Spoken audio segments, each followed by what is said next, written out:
మన చాప్టర్ పేరేంటి? Real numbers.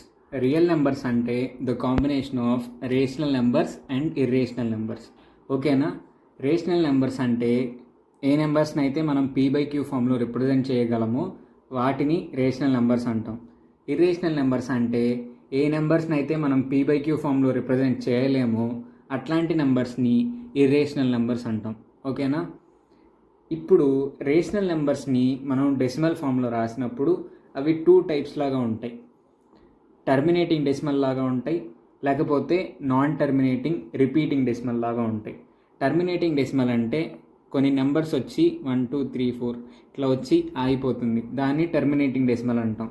Non terminating repeating decimal అంటే for example 0.3333 on so on ఇట్లా 3 వస్తూనే ఉంటుంది. ఇక్కడ 3 అనేది రిపీట్ అవుతుంది కాబట్టి దీన్ని 0.3 హోల్ బార్ లాగా రిప్రజెంట్ చేస్తాం. ఇట్లాంటి వాటిని నాన్ టర్మినేటింగ్ రిపీటింగ్ డెసిమల్స్ అంటారు. ఓకేనా? ఇప్పుడు మనం ఈ వీడియోలో టర్మినేటింగ్ డెసిమల్స్ గురించి మాట్లాడుకుందాం. ఓకేనా? అసలు ఎట్లాంటి సిచ్యువేషన్స్లో ఇట్లా టర్మినేట్ అవుతుంది, ఎట్లాంటి సిచ్యువేషన్స్లో ఒక రేషనల్ నెంబర్ అనేది నాన్ టర్మినేటింగ్ రిపీటింగ్గా ఉంటుందో చూద్దాం. ఓకేనా? సరే, ఇప్పుడు మనం కొన్ని టర్మినేటింగ్ డెసిమల్స్ తీసుకుందాం. ఫస్ట్ది 0.375 తీసుకుందాం. నెక్స్ట్ది 1.04, నెక్స్ట్ది 0.0875. ఇవి టెక్స్ట్ బుక్లో ఇచ్చినవే, ఇవి తీసుకుందాం. వీటిని మనం p/q ఫామ్లో రాసినప్పుడు ఎట్లా ఉంటాయో చూద్దాం. వీటిని p/q ఫామ్లో ఎట్లా రాయొచ్చు అంటే 375 డివైడెడ్ బై 1000 అని రాయొచ్చు కదా. దీన్ని ఎట్లా రాయొచ్చో చెప్పండి.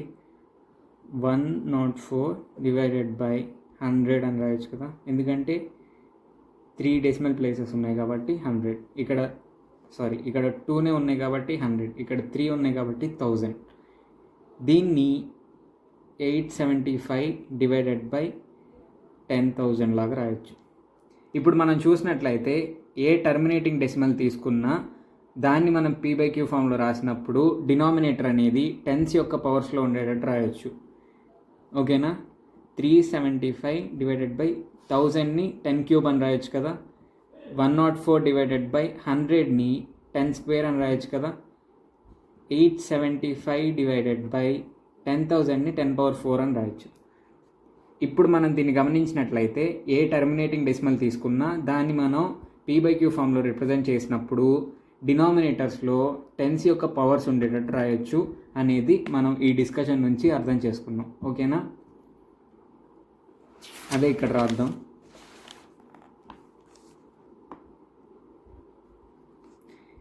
Any terminating decimal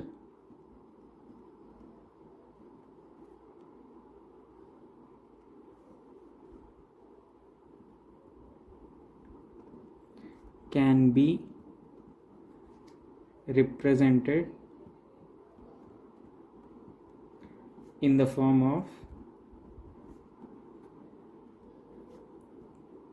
p/q, where q అంటే డినామినేటర్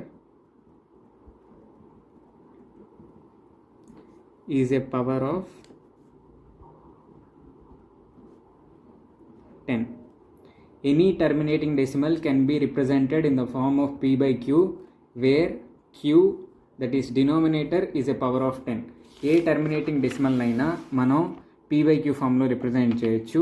అట్లా రిప్రజెంట్ చేసినప్పుడు q అనేది టెన్స్ యొక్క పవర్స్లో ఉండేటట్టు మనం రిప్రజెంట్ చేయొచ్చు అని చెప్తున్నారు. ఓకేనా?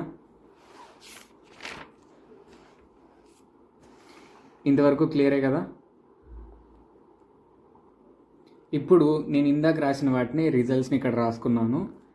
ఇప్పుడు మనకి p/q ఫామ్లో ఉన్నాయి, డినామినేటర్ అనేది టెన్స్ యొక్క పవర్స్లో ఉంది. ఇప్పుడు న్యూమరేటర్కి డినామినేటర్కి ప్రైమ్ ఫ్యాక్టరైజేషన్ చేసి చూద్దాం ఎట్లా ఉంటుందో అనేది. ఇప్పుడు 375కి ప్రైమ్ ఫ్యాక్టరైజేషన్ చేద్దాం. కొంచెం ఓపిక్గా చూడండి. 375 5తో డివిజిబుల్ అవుతుంది అని అర్థమవుతుంది. 5తో ఎన్నిసార్లు చూద్దాం. 375, 7 5s are 35, 25 రిమైనింగ్, 5 5s అంటే 75 టైమ్స్. 75 అంటే 3 × 25, 25 అంటే 5 × 5. కాబట్టి 375 ఈజ్ ఈక్వల్ టు 3 × 5 × 5 × 5 అని మనం రాసుకోవచ్చు. 10 అని మనం ఎట్లా రాయొచ్చు అంటే 2 × 5 అని రాయొచ్చు, హోల్ క్యూబ్. ఓకేనా?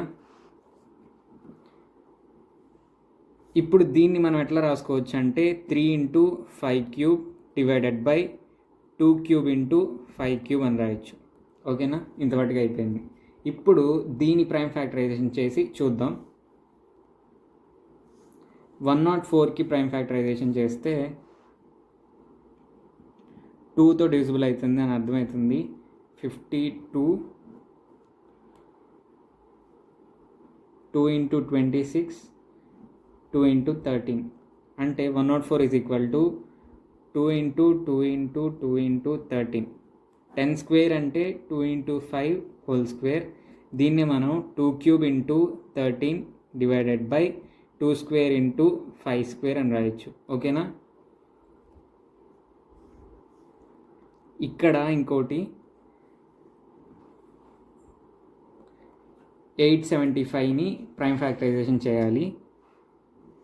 875 ఇది 5తో డివిజిబుల్ అవుతుంది అని మనకు అర్థమవుతుంది. 5 875, 5 1s are 5, 375, 5 7s are 35, 25 remaining, 5 5s are 25. 175 times. Next 175 కూడా 5తో డివిజిబుల్ అవుతుందని అర్థమవుతుంది.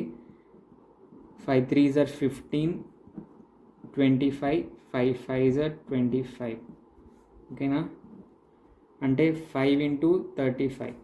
ఓకేనా? ఇది 7 5s are 35.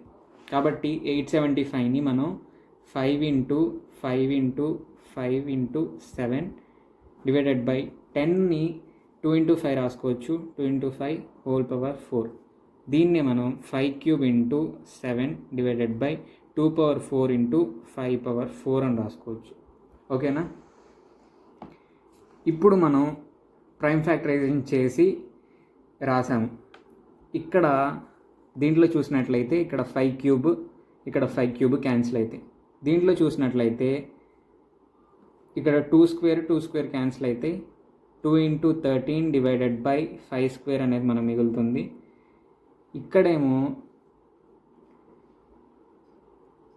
5³ క్యాన్సిల్ అవుతాయి. 7 డివైడెడ్ బై 2⁴ × 5 అనేది మనకు మిగులుతుంది. ఇప్పుడు మనం గమనించినట్లయితే ఇక్కడేమో 2³ ఉంది, 2 పవర్ సంథింగ్ ఉంది. ఇక్కడేమో 5 పవర్ సంథింగ్ ఉంది.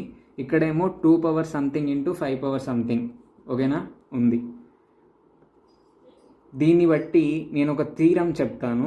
ఆ థీరం చెప్తే ఆ థీరం బాగా అర్థమవుతుంది ఈ డిస్కషన్ ద్వారా. మళ్ళీ ఆ థీరం ఒకసారి చూసి మళ్ళీ ఇక్కడికి వచ్చి ఇంకా క్లియర్గా అర్థం చేసుకుందాం. ఇంకోటి మనం చూడాల్సిన విషయం ఏంటి అంటే కోప్రైమ్స్. కోప్రైమ్స్ ఏంటో చూద్దాం. కోప్రైమ్స్ అంటే ఏంటి అంటే the pair of numbers which don't have any common factors other than 1 are called coprimes. అంటే ఏదైనా 2 నెంబర్స్ మనం తీసుకున్నప్పుడు వాటికి 1 తప్ప వేరే కామన్ ఫ్యాక్టర్ ఏది లేకపోతే అట్లాంటి నెంబర్స్ని కోప్రైమ్స్ అంటాం. ఓకేనా? ఫర్ ఎగ్జాంపుల్ 20 తీసుకుంటున్నా,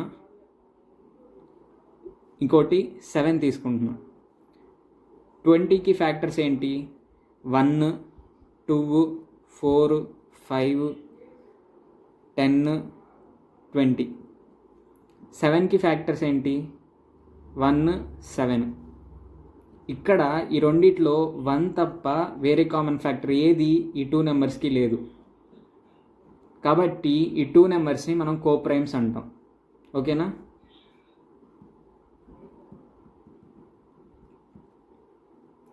ఇప్పుడు మనం చూసినట్లయితే మనకి ఇక్కడ వచ్చిన రిజల్ట్స్లో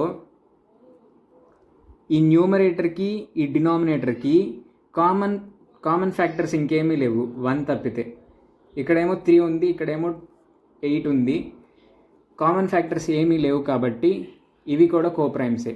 నెక్స్ట్ ఎగ్జాంపుల్లో చూస్తే ఇక్కడ కూడా 2 × 13, ఇక్కడేమో 5. ఇక్కడ ఏమీ కామన్ ప్రైమ్ ఫ్యాక్టర్ లేదు. ఇక్కడ కూడా అంతే. కాబట్టి మనకు వచ్చిన రిజల్ట్స్ అన్నిట్లో కూడా న్యూమరేటర్ డినామినేటర్ అనేవి కోప్రైమ్స్ లాగా ఉన్నాయి.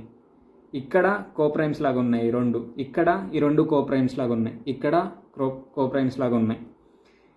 ఎప్పుడైనా ఏం అర్థం చేసుకోవచ్చు అంటే ఇక్కడ చూసినప్పుడు అయితే ఇక్కడ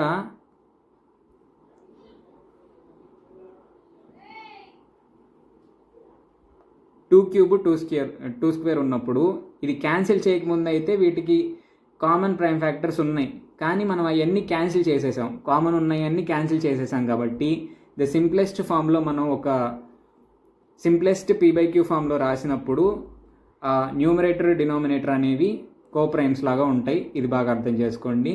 ఇంతవరకు బాగా క్లియర్గా ఉన్నారు కాబట్టి మీకు థీరం అనేది ఈజీగా అర్థమవుతుంది. ఆ థీరం ఏంటో ఇప్పుడు చూద్దాం, ఓకేనా? ఇదిగోండి థీరము. ఈ థీరం అర్థం చేసుకుంటే నెక్స్ట్ 2 థీరమ్స్ ఎక్సర్సైజ్ మీకు చాలా ఈజీగా ఉంటుంది. కాబట్టి జాగ్రత్తగా అర్థం చేసుకోండి. Let x be a rational number whose decimal expansion terminates. ఓకేనా? Then x can be expressed in the form of p/q where p and q are co-primes and the prime factorization of q is of the form 2n 5m where n, m are some natural numbers. అంటే non negative integers. n, m are non negative integers. ఇక్కడ x అనేది ఒక rational number అంట. దాని decimal expansion ఎట్లా ఉంటుందంటే terminating decimal లాగా ఉండిద్ది. అట్లాంటప్పుడు x can be expressed in the form of p/q. x అనే దాన్ని మనం p/q ఫామ్లో ఎక్స్ప్రెస్ చేయొచ్చు. ఎక్స్ప్రెస్ చేసి బాగా సింప్లిఫై చేసిన తర్వాత p అను q అనేవి కోప్రైమ్స్ లాగా ఉంటాయి. p and q are coprimes and prime factorisation of q is of the form 2n 5m where n, m are non negative integers. Prime factorisation of denominator అనేది 2n 5m ఫామ్లో ఉంటుంది అని చెప్పారు. ఓకేనా? మళ్ళీ మనం చేసిన డిస్కషన్ దగ్గరకు వస్తే ఇక్కడ మనం పూర్తిగా సింప్లిఫై చేసిన తర్వాత న్యూమరేటర్ డినామినేటర్ కోప్రైమ్స్ అని మనం అర్థం చేసుకున్నాం. నెక్స్ట్ది ఏంటి అంటే డినామినేటర్ అనేది 2n 5m ఫామ్లో ఉందా లేదా చూడాలి. ఇక్కడ 2n ఫామ్లో ఉంది, మరి 5 లేదు కదా అంటే దీన్నే మనం 2³ × 5/0 అని రాయొచ్చుగా. 5/0 అంటే 1 కదా, అంటే 2n 5m ఫామ్లో ఉన్నట్టే కదా. ఓకేనా? అట్లానే ఇక్కడ 5m ఉంది, 2n లేదు కాబట్టి n = 0. ఓకేనా? ఇక్కడ 2n 5m ఫామ్లో ఉంది. ఈ డిస్కషన్ ద్వారా మనకి ఈ థీరం అనేది క్లియర్గా అర్థమైంది. ఓకేనా? మీకు ఈ వీడియో అంతా క్లియర్గా అర్థమైంది అని అనుకుంటున్నాను. ఒకవేళ ఏమైనా డౌట్స్ ఉంటే తప్పకుండా కామెంట్ సెక్షన్లో అడగండి. వీలైనంత త్వరగా క్లారిఫై చేయడానికి ట్రై చేస్తాను. Thank you.